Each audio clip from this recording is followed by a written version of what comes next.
What's going on, guys? Welcome back to Naruto's little tutorials that I'm making for individual series. This time, instead of Dragon Ball Z Budokai, today's actually be focusing on the Naruto Ultimate Ninja Storm series. And I have a couple more of these planned up, but I figured this would be the first one to tackle because it's one that is generally overlooked more than anything else. And it has to do with how useful short-range ultimate attacks are in these games. Unfortunately, a lot of people immediately write off a lot of these ultimate attacks as being really crap because they're incredibly short range, and you can't. It's not like Monkyo Sharingan Sasuke where you can be like full screen and just snipe someone from like all the way across here with this full screen ultimate. Nah, that's unfortunately it is no. A lot of ultimates are nowhere near that abusable, and some of them you'll have to get creative with. So I figured I'd just go ahead and cover some strats that you can use. First of all, let me just quickly acclimate you with Itachi here. This is the version of Itachi is introduced in Generations, where he has clone jutsu and he has access to Tsukuyomi, basically like Storm 1 ultimate. This form was brought back in Generations and has been in the game ever since. It's like a sort of like a moveset swap for him, and I actually find this to be a superior version, personally speaking, but I'll explain it as we go along. Unfortunately, Itachi is always subject for ridicule as a beginner-friendly character because a lot of his stuff is really short range. You can't really abuse any of it heavily, and you can't just like keep out long range. You gotta really use these to your advantage. So I'm here to show you how to take advantages.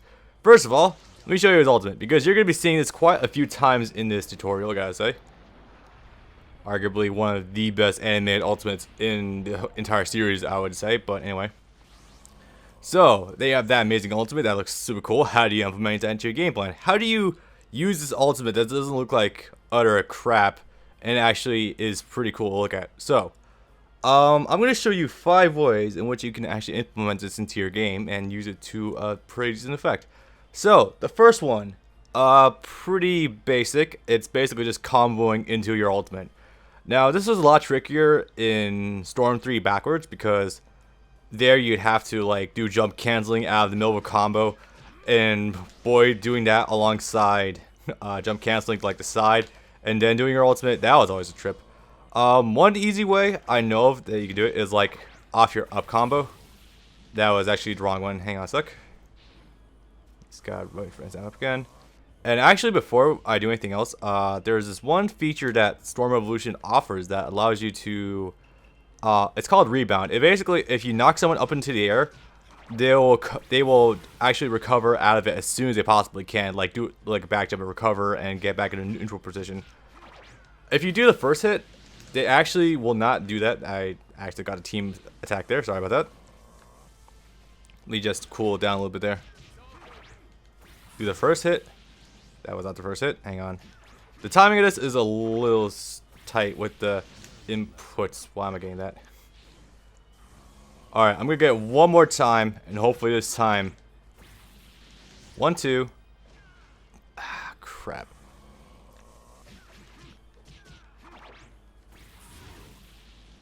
That was the extended one.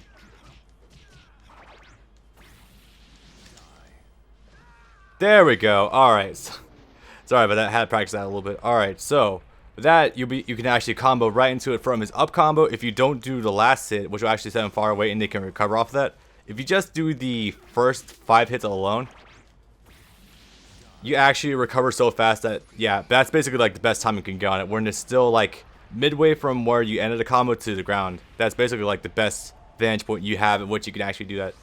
Another cool, a very easy way of comboing in this game actually, right into your ultimate, is like, if you're using ultimate type, which I assume you're using if you're trying to do your ultimate attack in this game, you can literally just at any point press triangle twice and you will go right into your ultimate. If you're quick with the execution, that is. It's a little tricky. I can imagine online it's actually pretty difficult, but it's generally not too bad. This is where another cool feature comes in. It's this thing called where is it?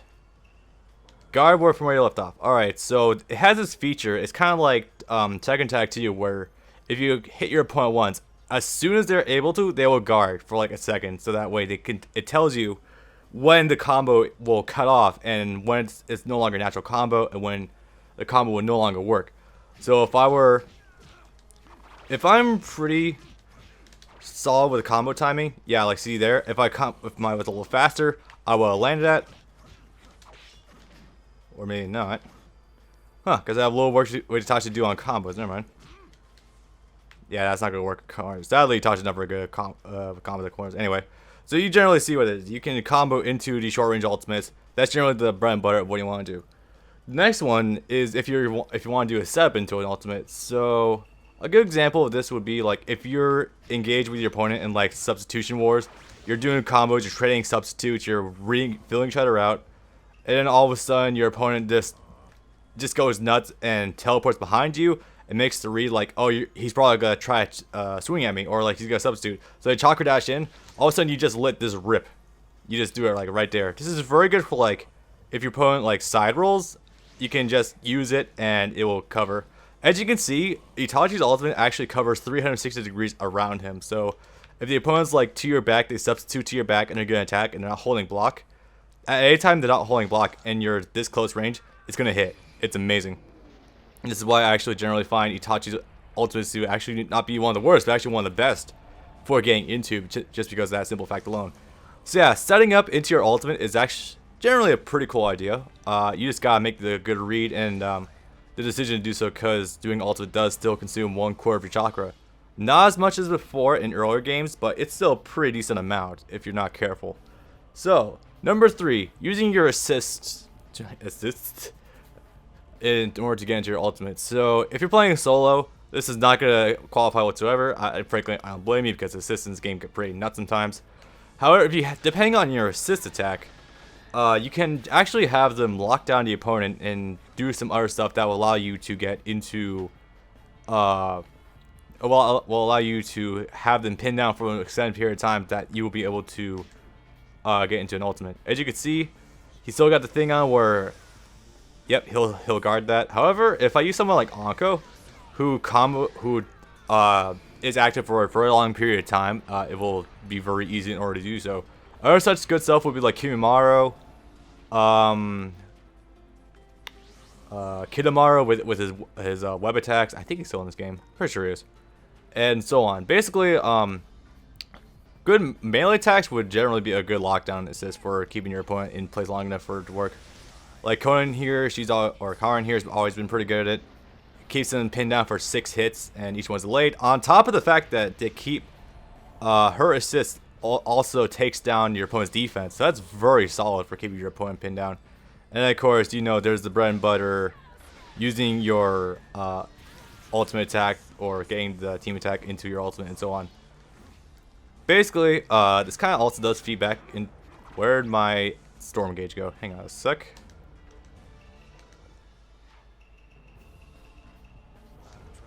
Alright, there we go. Also, there's a tried and true method of using your team attack to actually go into your ultimate. Generally, the classic one if you're using a character like this, but Storm 3 generally takes a little bit of a while to do it. In Storm Revolution, very good. I'm interested to see how they actually implement that in Storm Revolution. Anyway, so that was number 3. Number 4, God Break into assist. I don't think I really need to explain this one too much. If your opponent's sitting there guarding too much, being a little bit too much of a turtle, not using substitutes, frankly, I don't blame them if they're not doing that. Say like you're doing neutral combos and also this one's pretty self-explanatory. If your opponent's guarding for too long, why did that actually work? Well, basically, do that. If I had enough chakra, that would totally work, but you do got the idea.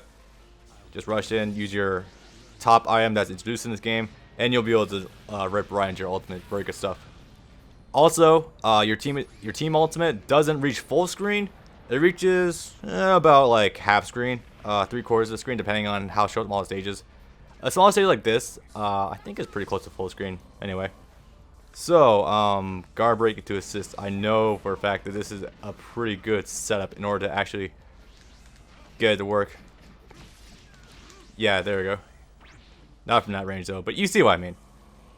There's also chakra counters in this game, which you'll be able to use to full effect, although I would argue there's better ways to spend your chakra than going right into your ultimate, and that is not the case, but anyway.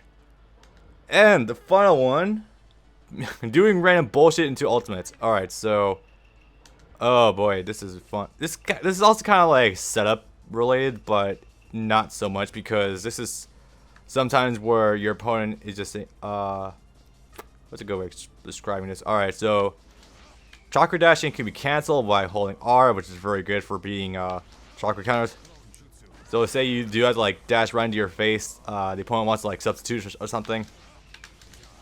Quick hammer into it, and you got yourself a pretty bullshit assist going into it. Very risky because a lot of assists in these games, or a lot of ultimate attacks in these games, are pretty unsafe. But you know what? I'd say this is actually a pretty damn good one.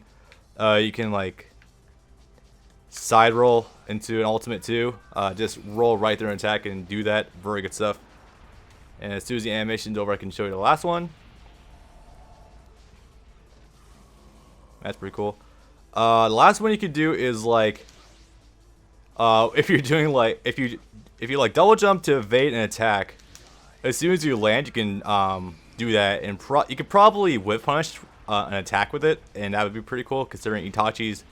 His ultimate isn't necessarily slow, but it does have a little bit of startup time when you fire it up. Like you can see from the time it activates, it does have like a few frames of lag before it actually does come out, but yeah, you can totally do that. Like if you time it, you can actually hide the chakra charge like right when you're close to the bottom. I don't know, like something like that maybe, and you'll be able to fake out your opponent and do it. All right. So just one quick note before I close this out. Be very wary of just randomly throwing out your ultimates because as I did say before, they're very unsafe. Like if you're hang on. Let me get Kakashi to quickly have his guard up. I always love that. So if I get this blocked, as you can see from the time that he blocks to the time that my animation ends, there's like a huge window which he can punish me. Like he can probably hit me with his own ultimate if I don't substitute out of the way. That's pretty unsafe. But that being said though, throwing out your ultimate sometimes isn't necessarily a bad thing because like I said before, Itachi's ultimate is freaking huge.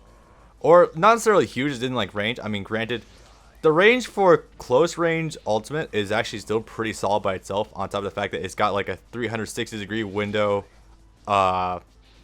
activation period. On top of like being right on top of him, like if the opponent substitutes on top, they'll land on top of it and so on.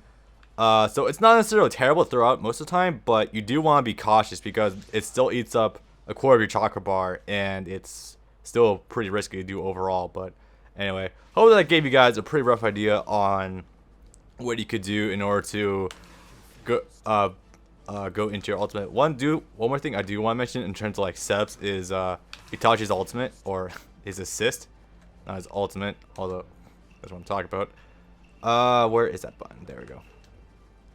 Turn that off. Rip that at the end. If I actually didn't know you could get that from an angle. If you do your tilt attack and the opponent's gonna like try to swing afterwards and or like try to evade a throw attack, because a very common AI strategy is to do tilt with and then try grab. If they try like side rolling out of it or any other such thing, you can go into your ultimate and they'll probably get hit by it. Very good stuff. And if it gets blocked, you can probably throw in an assist and make it safe afterwards. Very cool stuff. Anyway, hope you guys found this pretty useful. Yeah, generally just be creative. You got throw breaks. You can combo into your own ultimate. But just be wary of like hit stun scaling, because sometimes if you do too many hits in a combo, then your ultimate will lose juice. But it's still a pretty good, nice way to cash out damage on a combo. But alright, I think I'll just wrap it there. If you guys found this halfway decent and learned something, peace.